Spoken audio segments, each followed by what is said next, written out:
Hey guys, welcome back. This is lesson, I guess this is technically lesson 2 of week 8. And today we're going to be talking about simply what it means to proclaim the gospel.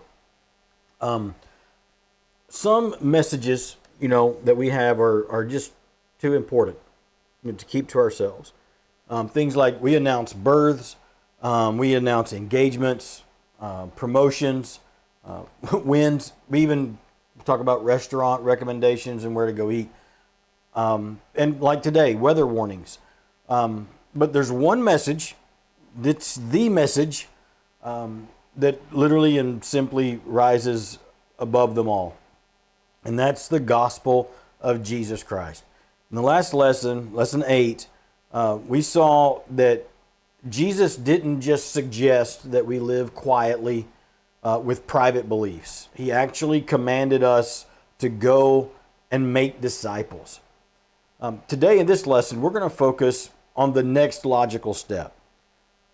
We actually have a message to proclaim, a message that brings life, it brings hope, and it brings eternal salvation. It's an extremely important message. But some people would ask, but why do we have a need to tell people? Why can't we just let someone else do that? Well, I want you to see what Paul says in Romans chapter 10, verse 14 and 15. He says, "How then can they call on him they have not believed in? And how can they believe without hearing about him? And how can they hear without a preacher? And how can they preach unless they are sent? As it is written," it says, "how beautiful are the feet of those who bring the good news." What Paul's doing is painting this kind of logical chain here. It's a really powerful picture. People can't call on Jesus for salvation unless they believe in him already. But they can't believe in him unless they've heard the message about him. And they can't hear that message unless somebody speaks up. And that somebody is us. It's me and you. This Great Commission isn't just for preachers and for missionaries and full-time staff members. It's not for podcasters only and in our world, but it's for each and every one of us. A pastor friend of mine has this slogan that he reminds his congregation of almost every week. And it's simply, everyone is a minister, or every man a minister, every woman a minister. And it's not to imply that everybody has the gift of teaching or even a calling on their life, to lead from the front of the room. But if only preachers and leaders were commissioned to advance the kingdom, we would be in trouble. Even here at Crossbrand, that would be like 3 to 5, maybe 10 people, instead of the 1,000 that meet here every single Sunday. You might be watching this and think, you don't think of yourself as a preacher. But if you've ever told someone about Jesus and what he's done in your life, you're already a preacher. Think about what happened at the tomb. The very first post-resurrection preacher was Mary.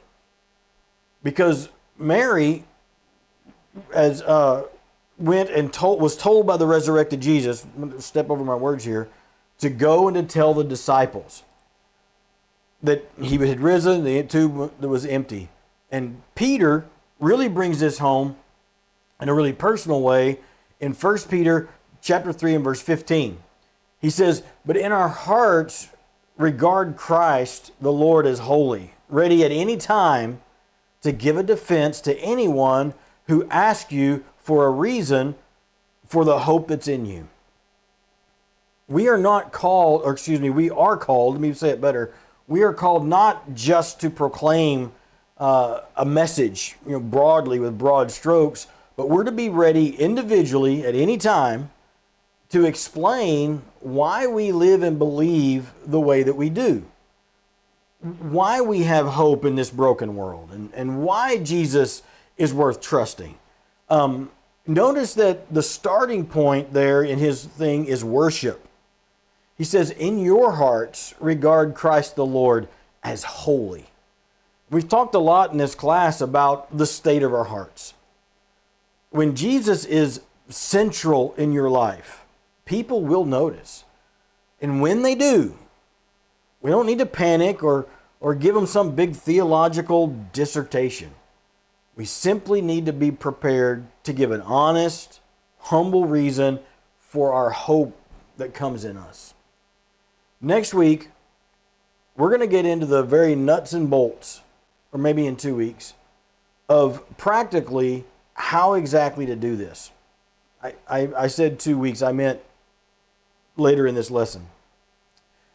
What the world doesn't need are perfect Christians.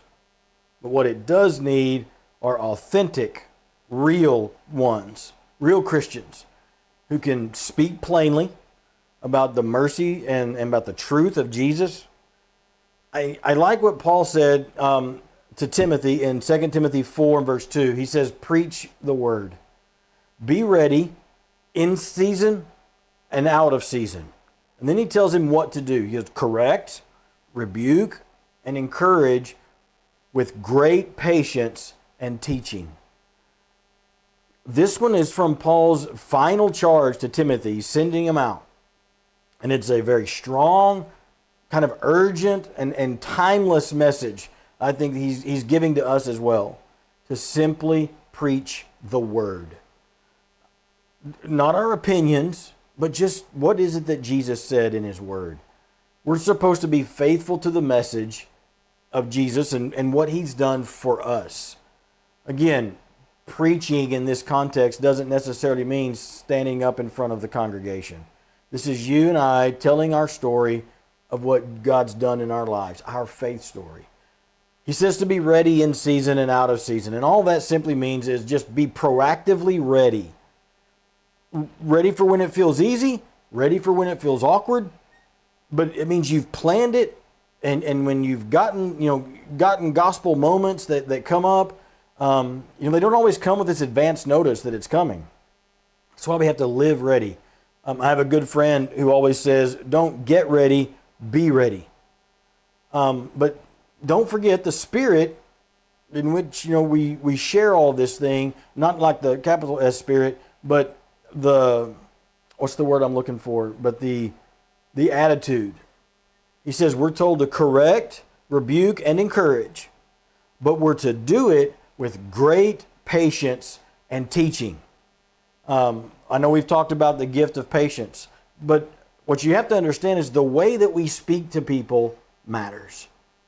We don't beat people around the head and shoulders with the truth. We build them up with the truth. We teach them, not just tell them, but we help them along. We explain to them. We plant seeds, not just drop facts on them and hope that they'll get it. Honestly, I was thinking about this over this week. I've literally never, ever seen anyone, not one person, persuaded to the faith in a debate or an argument or some heated online keyboard warrior exchange. Ever. But what I have seen is people come to Jesus because they were loved well, they were treated kindly by somebody close to them, in their daily scope. Maybe they just see every day, or maybe just somebody that they encountered, at the store or something. They just saw it lived out. So as we kind of start getting our heads around, all right, we're supposed to do this. What is this message? We already talked about it. It's that simple gospel message about what God has done for us. What we're not here to do is to say, you just need to try harder. You need to be good. You need to be better. You need to clean up your life. It's more than even just, I just want you to know Jesus loves you. All of that's probably true. I know Jesus loves you is true, but it's absolutely true. But this gospel message that we need to be intentional about proclaiming is that Jesus died for sinners. He died for us.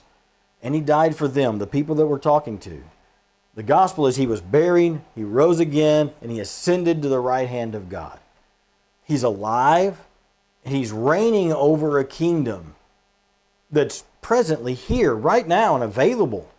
It's not altogether complete yet, but through him, anyone, no matter their past, can be made new, can be forgiven, and born into God's family. Our message that we have is a message of hope, but our method is that of faithfulness and kindness and patience. And this great commission that he gave us, it's for right now. You don't have to be eloquent. You don't have to have all the answers. You just need to be willing, ready, and I believe you are already spirit empowered to open our mouths and just let the good news out. If you've been completely changed by the gospel, or maybe you're just being changed by the gospel right now, you've got a message. And as one preacher said, the world is dying to hear it. So I don't want you to wait till you feel ready. We're going to step out in obedience, and I want you to trust the Spirit to fill in the gaps. You don't need a pulpit to preach, and you don't need a big platform to proclaim this message. But what we have to have is a heart that honors Jesus, and then a mouth that's surrendered and willing to speak and say something. The Bible says, as it is written, how beautiful are the feet of those who bring the good news. So what I want you to do is, after you watch this video, I just want you to go look at there's a couple of reflection questions as usual. I want you to think about and answer. And I want you to start praying right now. And we're going to, as we, in a few lessons, we're going to show you how to start putting together your testimony, your faith story.